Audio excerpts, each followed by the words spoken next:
Shalom Bapak, Ibu, dan Saudara sekalian yang dikasihi Tuhan. Sebelum kita merenungkan firman Tuhan hari ini, mari kita berdoa. Bapa, terima kasih untuk hari baru yang Engkau karuniakan kepada kami. Pimpinlah kami untuk memahami kehendak-Mu melalui firman yang akan kami renungkan bersama. Dalam Kristus kami berdoa. Amin.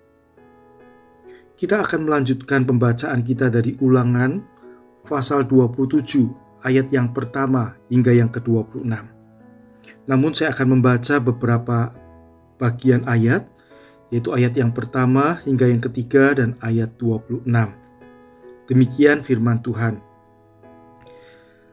Lagi Musa dan para tua-tua Israel memerintahkan kepada bangsa itu, "Berpeganglah pada segenap perintah yang kusampaikan kepadamu pada hari ini.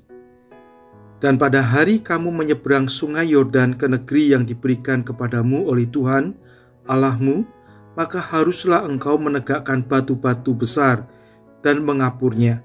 Lalu pada batu itu haruslah kau tuliskan segala perkataan hukum Taurat ini. Sesudah engkau menyeberang, supaya engkau masuk ke negeri yang diberikan kepadamu oleh Tuhan Allahmu, suatu negeri yang berlimpah-limpah susu dan madunya, seperti yang dijanjikan kepadamu oleh Tuhan Allah nenek moyangmu." Ayat 26. "Terkutuklah orang yang tidak menepati perkataan hukum Taurat ini dengan perbuatan, dan seluruh bangsa itu haruslah berkata, Amin." Bapak, Ibu, Saudara sekalian dikasihi Tuhan, ada sebuah ungkapan yang mengatakan bahwa ketika orang sedang susah, dia cenderung lebih ingat Tuhan. Namun ketika orang sedang senang dan tidak ada masalah, dia cenderung mudah melupakan Tuhan dan segala kebaikannya di masa lalu. Firman Tuhan dalam pasal ini disampaikan kepada orang Israel ketika mereka akan menyeberangi sungai Yordan untuk masuk ke tanah Kanaan, dengan tujuan agar jangan mereka melupakan Tuhan setelah mereka hidup sejahtera di sana. Ada dua hal utama yang Tuhan sampaikan. Pertama, ketika mereka menyeberang sungai Yordan, mereka diminta menegakkan batu-batu besar, mengapurnya dan menuliskan hukum Taurat, serta mempersembahkan korban di atasnya. Dengan demikian, setiap kali mereka melihat batu-batu tersebut, mereka diingatkan akan kebaikan Tuhan di masa lalu dan diajak untuk mengasihinya dengan beribadah kepadanya dan menaati firman-Nya. Kedua, Tuhan ingin mereka menyadari bahwa ketidaktaatan akan mendatangkan kutuk atas mereka, sedangkan Tuhan ingin selalu memberkati dan menyertai mereka.